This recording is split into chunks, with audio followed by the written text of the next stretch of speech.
Welcome back to the Deep Dive. Today, we are not just exploring a topic, we are stepping onto a battlefield. We really are. And I don't say that lightly. If you are listening to this right now, chances are you have felt it. You felt that something in the machinery of our society, specifically the legal system, is fundamentally broken. Oh, absolutely. Maybe you've seen a buddy go through a divorce where he lost everything, his house, his kids, his reputation, all despite doing nothing wrong, and you just had to watch him crumble. Yeah, it is a story we hear constantly. Or maybe you are a landlord who literally can't get into his own property because the law seems to care more about the feelings of a squatter than the actual deed in your hand. Right. Or maybe you just look at the news, you see the sentences being handed out, and you think, since when did feelings become more important than facts? Well, today we're going to the root of that rot. We're doing a deep dive into an ebook that is, frankly, explosive. Explosive is the right word. It's titled English Law Devolution: From Natural Masculine Order to Feminized Chaos. And it is written by Conrad Riker. It is a highly provocative title, to say the least. Yeah. But having gone through the text extensively, I think provocative is almost too mild a word. I completely agree. This is essentially a war report. Riker isn't writing your standard dry legal history here. He is arguing that the legal system hasn't just evolved in some way that we might find annoying. He posits it has been hijacked. Hijacked. Yes. He argues that we have moved from a system built on masculine principles, things like logic, hierarchy, consequences, order, to a feminized system that is ruled by emotion, victimhood, and what he terms safetyism.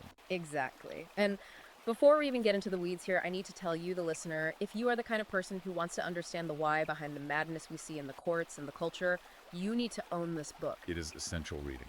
We are going to cover a ton of ground today, but we obviously can't cover everything. So right now, or while you're listening, open up a new tab, go to Amazon Kindle or Google Play Books, and buy English Law Devolution: From Natural Masculine Order to Feminized Chaos. Go get it. Support the author, and while you are at it, make sure you like and subscribe to this deep dive right now. Because the algorithm, well, it does not like the kinds of truths we're about to unpack. Not at all. You will also want to follow the author on Substack at Conrad N. Riker. That's at CONRADNRIKER. Okay, housekeeping done. Let's get into the red pill moment. Let's do it, because this really is a red pill moment for anyone who studies our institutions. Riker frames this deep dive and the book itself as a wake-up call for men who are just tired of watching civilization burn while the courts hand out participation trophies. Yeah, the central premise hits you like a freight train right out of the gate. Riker says law is not neutral, and I think, we tend to think of the law as this blind, impartial machine, right? Right. Lady Justice with the blindfold. Exactly. And we have this ingrained idea that the law is just there, like gravity, unbiased and perfectly fair. That is the ideal we're all taught in civics class. But Riker argues that law is actually the living will of a civilization. And just to be clear for the listener, we are impartially unpacking Riker's arguments today. We aren't endorsing every political viewpoint, but we are looking closely at how he maps this out. Right. Our mission is to break down the source material so you understand his thesis. And his thesis is that for Western civilization, specifically English law, that living will was shaped by men. It was shaped by war. It was shaped by the harsh necessity of survival. Survival, meaning it wasn't a luxury. Exactly. He argues that the old system, this masculine order, wasn't about being mean or tyrannical.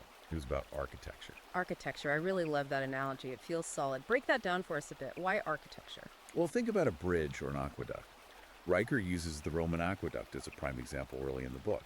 A well-built aqueduct doesn't care if you are thirsty. It doesn't care if you're having a bad day. It doesn't weep, as he puts it. It just functions. It delivers water because it is built strictly on the laws of physics and structure. Gravity works whether you are happy or sad. Precisely. And Riker argues that a legal system should be exactly the same way. It shouldn't be an emotional support animal. It should be a rigid structure that holds society together through clear hierarchies and unavoidable consequences. So if the aqueduct starts worrying about whether the water actually wants to flow downhill... Or if the stones feel oppressed by the weight of the stones above them. Right. If it starts doing that, the whole thing just collapses. It collapses. The structure relies entirely on rigidity. If you introduce fluidity into the stone, the bridge falls. And this leads us to the first major pillar of his book, which is the foundations of masculine order. To explain this, Riker actually takes us all the way back to the Code of Hammurabi. Okay, an eye for an eye. That is the classic example of barbaric, ancient cruelty. I mean, that is how it is always taught in school, isn't it? As this primitive phase we supposedly evolved past.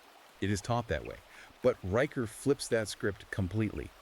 He asks the reader to analyze the concept of an eye for an eye through the lens of order rather than modern morality. Okay. He says this wasn't cruelty at all. It was calibration.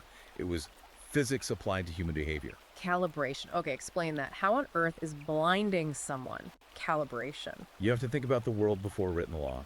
It was incredibly tribal. So if you blinded my son, I wouldn't just blind your son. You want revenge. Right.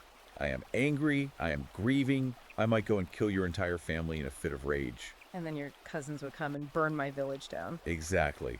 Escalations, the Hatfields and the McCoys, blood feuds that literally last for generations and destroy whole societies. Total chaos. Just uncontrolled feedback loops of violence. So the law steps in, Hammurabi steps in and says, no, stop. One eye, not two, not your life, just the eye. It puts a hard cap on the vengeance. It creates a closed system where the debt is paid, and then order is officially restored. It stops the bleeding, both literally and metaphorically. That makes so much sense when you frame it that way. It acts like a circuit breaker. A circuit breaker is a perfect way to put it. It prevents the surge from frying the whole electrical grid. It is about limiting the damage, not expressing your personal feelings of vengeance. It's saying, here is the price, you pay it, we move on. And Riker points out that the Mesopotamians clearly understood that uncontrolled emotion breeds anarchy, whereas controlled consequence breeds order.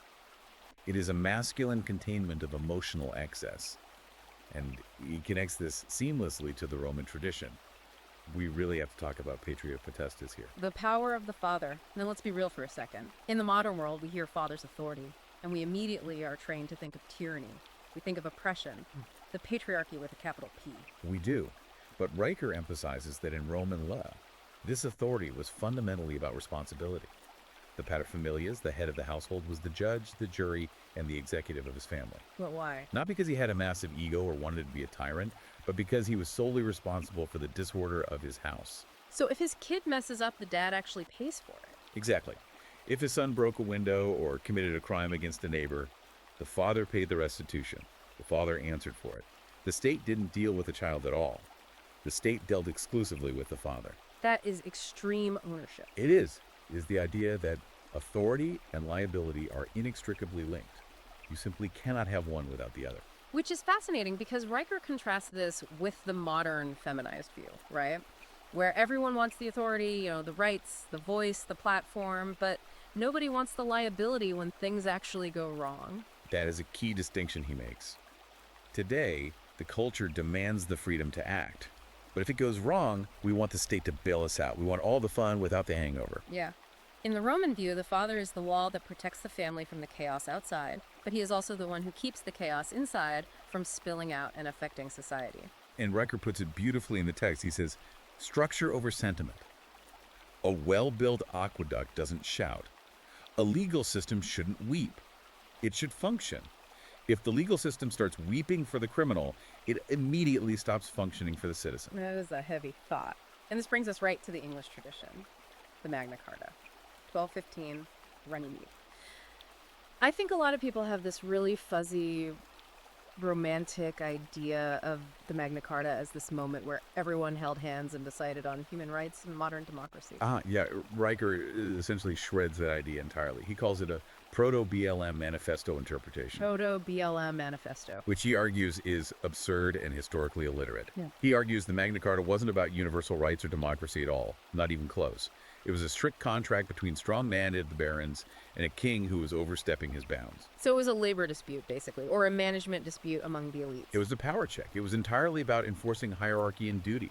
The barons weren't sitting there saying, oh, we're all equal to the peasants. Right. They weren't saying every voice matters. They were saying, King John, you are violating the structure, you are violating the ancient customs, you are violating the law of the land, and we have the swords to force you back into compliance. So it was masculine accountability. It wasn't asking for permission. It was demanding adherence to the written contract. It was.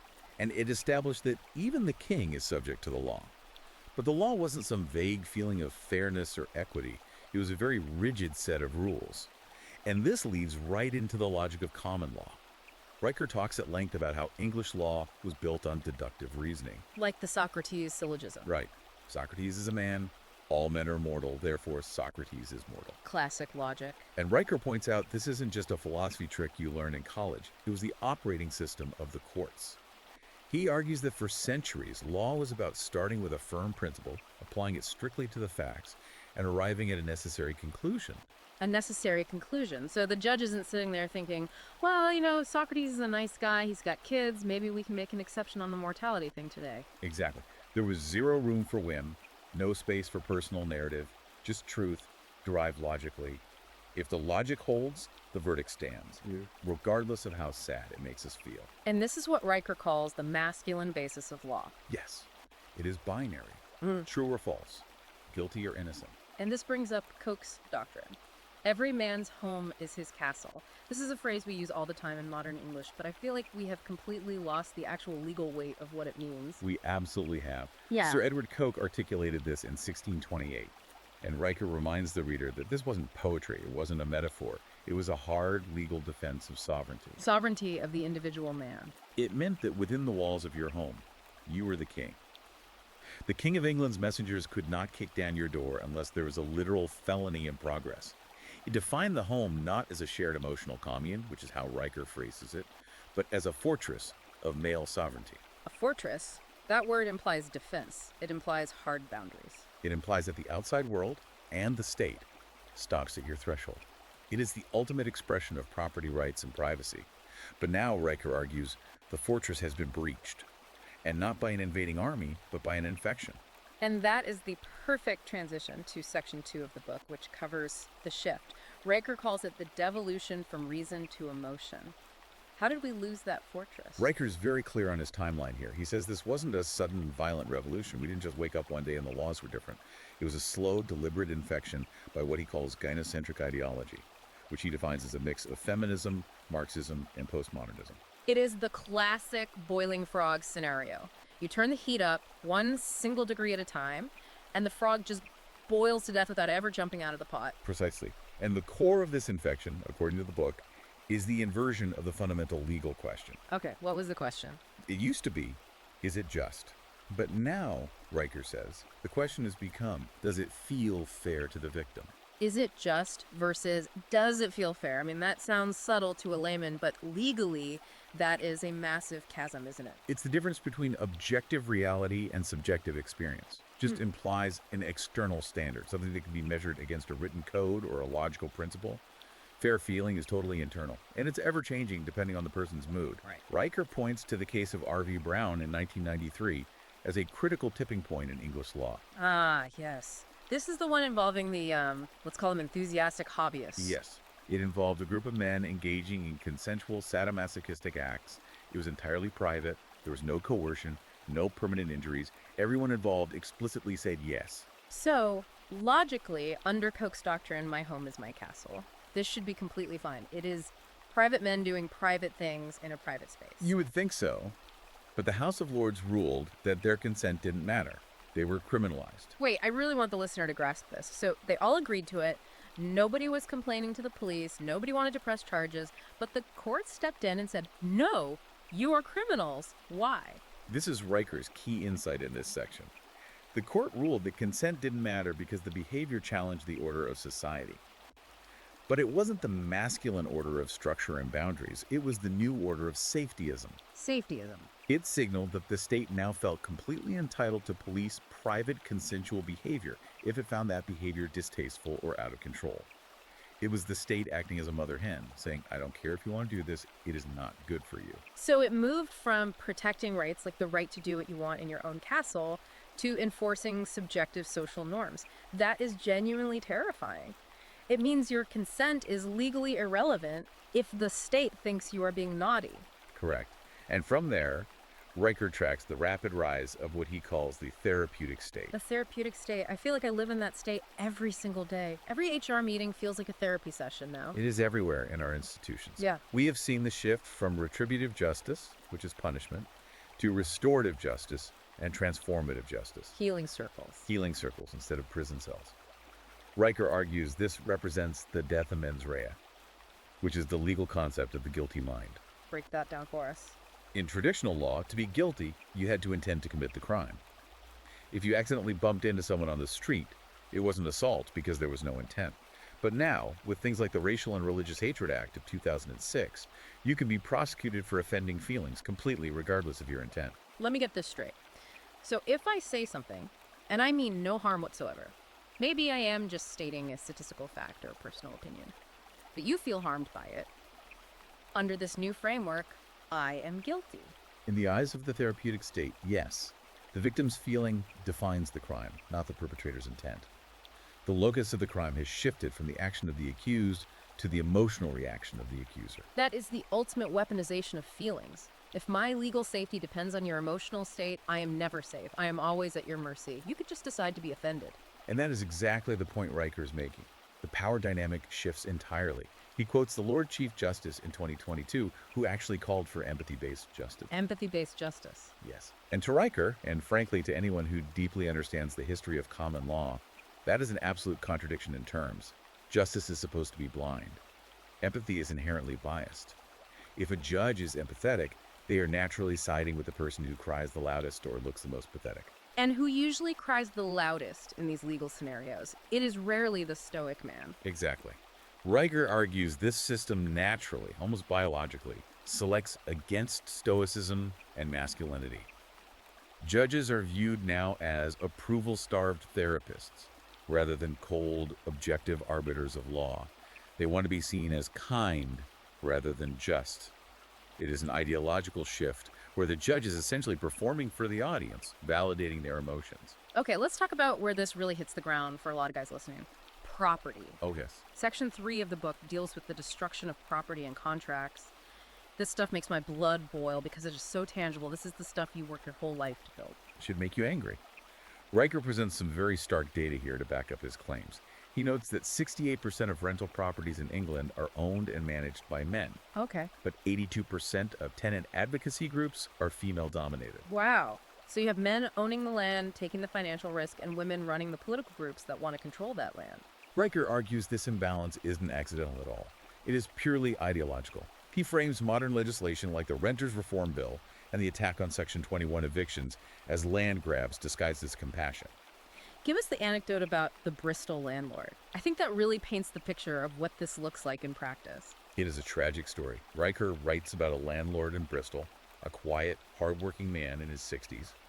He had tenants who didn't pay a single penny in rent for 3 entire years. 3 years? How does he pay the mortgage on the place? He didn't. He couldn't. He went bankrupt. The local council blocked the eviction under a vulnerability clause. Vulnerability. The tenants, it was a woman and her sister, claimed they were vulnerable. Vulnerable. They were living rent-free for 3 years in someone else's property. That sounds like a pretty secure setup to me.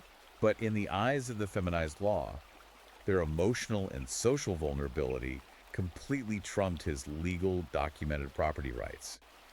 He told Riker during an interview, "I worked 40 years to buy that flat. Now I can't even enter it." Unbelievable. Riker uses this specific case to illustrate a broader point. He says that ownership creates builders, while tenancy creates guests. And the law is now entirely favoring the guest over the builder. Guests don't build civilizations. That is such a powerful line from the book. If you are just a guest in society, you don't care about the long term, you just care about your comfort right now. You don't get up on a ladder and fix the roof, you just complain to the landlord that it's leaking. And the psychological cost of this shift is very real. Riker cites a 2021 study linking male homeownership to significantly lower rates of depression. Ownership gives men a sense of domain, a sense of sovereignty. When you strip that away, or you make it conditional on the mood of a housing tribunal, you are attacking the male psyche at its root. You are turning him from a king in his castle into a servant in his own home. He takes all the risks, and the state gets to decide who lives there. Exactly. And Riker points out it is not just real estate. It is the death of the contract itself. Yes, the death of contract. I mean, commerce relies on contracts. It does. Riker points to the Uber case in 2018. The drivers had a clear contract, they were self-employed, they read it, they signed it, but the tribunal ruled they were actually workers entitled to benefits, and they cited dignity and control in their ruling. Dignity. There is that word again. It sounds really nice on a bumper sticker, but what does it actually mean legally? Riker says dignity is a legal Trojan horse. It has no strict objective definition. So it allows activist judges to rewrite perfectly valid contracts based on what feels nice in the moment. Feminized law demands perpetual renegotiation. Just because you signed a document doesn't mean it's binding if you feel unhappy about it 3 years later. So the contract is fluid, just like everything else in this new system. Exactly. And prenups. I know a lot of guys listening think a prenup is their ultimate safety net. They think, I'm smart, I've seen the divorce rates, I got her to sign the paper, I'm safe. Riker says, think again. He argues prenups have been totally gutted by a system rewarding victimhood. He points to the heavy influence of feminist legal theorist Catherine McKinnon. She views contracts traditionally as instruments of male dominance. So just the act of making a contract is oppressive. Her view is that men inherently use contracts to trap women. So if a man tries to protect his hard-earned assets with a prenup, the family courts often just set it aside if they feel it leaves the woman unfairly disadvantaged. Completely, regardless of the fact that she willfully signed it while having her own legal counsel. So your signature means absolutely nothing. Your word means nothing. Only your relative status as a victim matters to the judge. Correct. The contract is just a piece of paper. The feeling is the actual law. This bleeds right into the most painful part of the book for a lot of our listeners, I'm sure. Section 4, the legal war on men and fathers, the family court system. This is where Riker really pulls no punches. He describes the modern family court system as a gynocentric theater. Gynocentric theater. And the stats he brings up back him up, especially on the secrecy aspect. A 2023 review showed that 98% of family court rulings in England are secret. 98%. In a supposed democracy. That is terrifying. Secret courts are the literal hallmark of tyranny. If the public can't see what the judge is doing, how do you know it is fair? You don't. It allows for zero public accountability. And the primary weapon used in this secret court, according to Riker's research, is the concept of safety. Or rather, feeling unsafe. It has become the ultimate legal leverage to deny fathers access to their own children. I feel unsafe. It is the ultimate trump card. It just shuts down any rational argument. And it's not just about physical safety anymore, right? We are talking about the Domestic Abuse Act of 2021. Yes, that act is a major turning point in his timeline. It redefined coercive control to include things like silence, eye-rolling, or not texting back. Wait, I want to make sure the listener heard that clearly. Not texting back is legally considered coercive control. Under the new guidelines, yes, it can be framed as withholding affection or emotional abuse. Riker calls this witchcraft, dressed in legalese. Witchcraft. It takes normal human friction, or even a man's stoic withdrawal from a heated argument to cool down, and criminalizes it. So if you get into a screaming argument with your wife, and you decide, you know what, I'm going to go for a walk and not answer my phone for an hour so I don't say something I regret, that is abuse. In the hands of a hostile lawyer and an empathy-based judge, absolutely. It is interpreted as you controlling her emotional state by withholding your attention. It frames the man's silence as an offensive weapon, rather than a mature de-escalation tactic. That is pure insanity. It criminalizes the very tool men have used for centuries to avoid violence, which is walking away. And the result of all this legal engineering is mass fatherlessness. Riker hits us with the statistic. 85% of youth offenders come from fatherless homes. 85%. That is the most damning stat of all time. We know the result of fatherlessness. It is crime. It is poverty. It is generational chaos. Yet the state continues to heavily fund programs that treat men as the primary problem. Riker argues this is suicidal for a civilization. We are actively removing the one variable, the father, that statically predicts success and stability for children. And we're doing it all in the name of protecting women's temporary feelings. The state is essentially saying we would rather have broken criminal children than temporarily unhappy mothers. It is staggering when you lay it out like that. But it's not just in the family courts, though. It's creeping into the criminal courts, too. Riker talks about the My Plan app. This sounds like something straight out of Black Mirror. It really does. Yeah. This is a government-funded app designed to help women safely document abuse. But the prompts it gives the users are things like, he ignored me, or he was silent. It actively encourages the logging of behaviors that are often just being a man, being quiet, being stoic. Wow. Riker calls it a state-sponsored spy tool for relationships. It trains women to view their partners as permanent suspects. And what about the Smile case? Please tell me that is an exaggeration. I wish it were. Riker details a 2022 case where a British man was ordered by a court to pay damages for refusing to smile at his ex-partner during a handover of their child. The judge cited it as causing emotional distress. He was financially fined for not smiling. Correct. If that doesn't definitively prove we are living in a feminized chaos, I don't know what does. A man's facial expression is now subject to police regulation. Smile or pay up. It is the literal criminalization of masculinity. Stoicism is interpreted as hostility. Silence is violence. And affirmative consent laws push this even further. We are rapidly moving toward a world where you need to sign a notarized form before holding hands on a date. Right. Riker also mentions the 2017 revenge porn laws. He notes that they criminalize the sharing of images that were initially sent consensually. Even if there's no or ever spoken, the context of the relationship changes, and suddenly the man is a criminal retroactively. It is an absolute minefield for any man trying to navigate modern life. And Riker argues this isn't just happening organically in the courts, it is being intentionally taught in the universities. This brings us to Section 5, institutional capture and the death of truth. Yes, the death of truth in academia. Riker focuses heavily on the decolonizing the curriculum movement in law schools. They are actively removing William Blackstone, the historical father of English common law, and replacing his texts with Kimberly Crenshaw, the sociologist who founded intersectionality. Let me process that. So we are trading the brilliant mind who built the foundational legal system for the sociologist who invented a way to rank people by victimhood. That seems like a civilization-ending trade. It's catastrophic for the integrity of the law. Riker recounts a really telling anecdote about a decolonizing the law conference at Sussex University. At this conference, logic itself was denounced as a Western colonial construct. Logic is colonial. That is, how do you even argue with that premise? You can't. That is the dark beauty of the trap. If you try to use logic to argue against it, they just smile and say, see, you're using colonial tools to oppress us. It is a completely closed loop of ideology. It's a Kafka trap. Right. And it is not just abstract theory anymore. Birmingham University is now requiring law students to keep reflective journals on how legal decisions feel to them. Dear Diary, today the verdict in the tort law case made me sad. Essentially, yes, they are training future lawyers to act like social workers. Yeah. They are training them to prioritize empathy over written statute. And if a student or professor tries to fight it, they get canceled immediately. Of course. Riker mentions the very public cancellation of the masculine basis of law lecture at the London School of Economics. It was shut down entirely due to safety concerns. Safety concerns. There is that magic phrase again. We can't have this intellectual lecture because it makes people feel unsafe. It is just intellectual cowardice masking as morality. Riker calls it ideological quarantine. He argues this is the narrative machine at work, and it extends far beyond the campus into media and tech censorship. He brings up the Luke Harlow case. This was a man utterly destroyed by the media over false accusations, and when he was finally proven innocent in a court of law, complete silence from the press, no apology, no retraction on the front page. Because innocence doesn't sell clicks.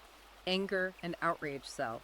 And the predetermined narrative was man bad, so when the facts finally said man innocent, the media just ignored it and moved on to the next target. Exactly. And big tech reinforces this narrative machine.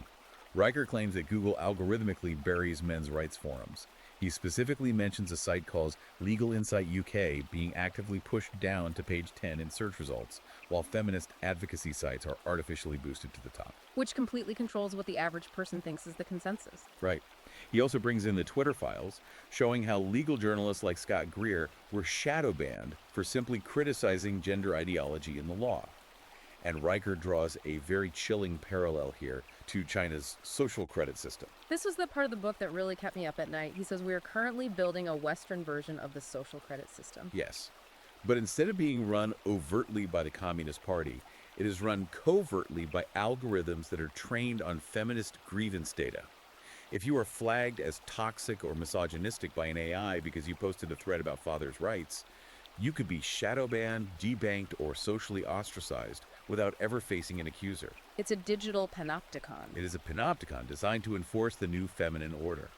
It quietly monitors your speech, your spending, and your online behavior to ensure absolute compliance with the therapeutic state. Okay, we have painted a very, very bleak picture here. And usually on most shows, this is where the hosts would say, well, let's just vote harder and hope things get better. But Riker doesn't do that at all. He offers a very militant solution. Section 6 is the counterattack, rebuilding the legal order. It is a call to arms. Riker emphasizes this heavily. He says this book is not a lament. Men must stop apologizing. That is step one.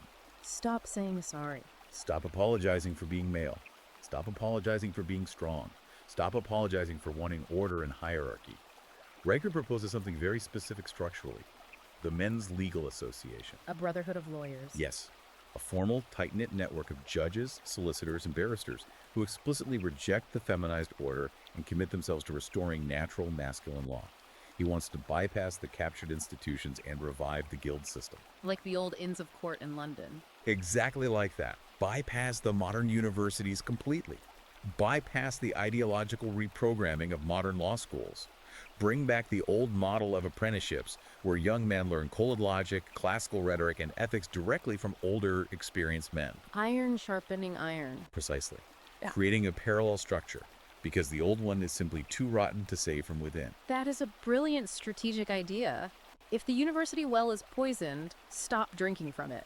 Dig your own well. Train your own advocates. And he goes even further than that. He calls for the complete abolition of family courts. Tear them all down. Abolish them. Return all domestic and family disputes to common law courts with public juries of your peers. Total public scrutiny. No more secret rulings behind closed doors. If you want the state to take a man's kids away and seize his property, you have to prove he is legally unfit to a jury of 12 regular citizens.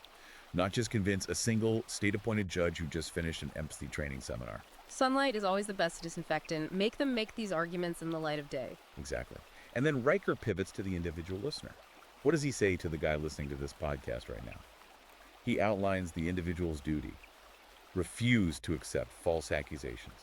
Fight for every single inch of ground. Refuse to bow to ideological bullying in your workplace. Meaning, if HR calls you in for some vague microaggression, you don't play their game. Do not confess to appease them. Do not apologize. Demand hard evidence. Record the meeting. Stand your ground and force them to prove it legal. Hold the line. And finally, he connects all of this to the very survival of Western civilization. He argues quite convincingly that civilizations are defended and maintained by fathers. Fathers provide judgment. Fathers provide hard boundaries. Mothers provide nurturing and unconditional forgiveness. Now, you absolutely need both in a healthy family unit. But Riker argues that a state cannot be a mother. A state must be a father. A state must be a father. It must judge objectively. It must punish transgressions. It must maintain the defensive wall. If the state becomes a mother, it unconditionally forgives the violent criminal and ends up punishing the victim for complaining about the lack of safety. And historically, Riker notes, that is exactly how Rome fell. Wow. A state must be a father. That line is going to stick with me for a long time. It perfectly encapsulates the entire argument. It really does. And it brings us to the final provocation of the book. Riker concludes his thesis by stating that a world without justice, and he specifically means masculine, ordered, logical justice, is not a world of peace and love. It is a world of endless conflict and raw revenge. Right, because if the formal law won't settle the score fairly, men eventually will settle it themselves. Exactly.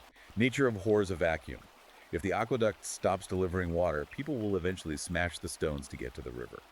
And that is a brutal place none of us want to go back to. It's the difference between the aqueduct and the flood. Order versus chaos. Listen, we have genuinely just scratched the surface of this book today. We have given you the broad outline, but the granular detail in English law devolution, from natural masculine order to feminized chaos, is just staggering. The historical case studies, the deep legal history, the sheer force of Riker's argument. You really need to read it for yourself to fully arm yourself for what's coming. Absolutely. What we did today was just a summary. The book itself is the actual weapon. So here's your marching order for today. Go to Amazon Kindle or Google Play Books right now. Do not wait. Search for Conrad Riker, buy the ebook, read it, highlight it, then go to his Substack at Conrad Renriker and subscribe to his newsletter. Join the community he is actively building. And finally, if you got value from this deep dive today, please rate and review this show with 5 stars. It is the only way we get this message past the big tech algorithms that are actively trying to bury it. The war for the soul of law is being fought right now. And as Riker says at the end of the book, it is being fought in the minds of men like you. Do not let them win. Stand your ground. Thanks for joining us for this deep dive. We will see you on the next one.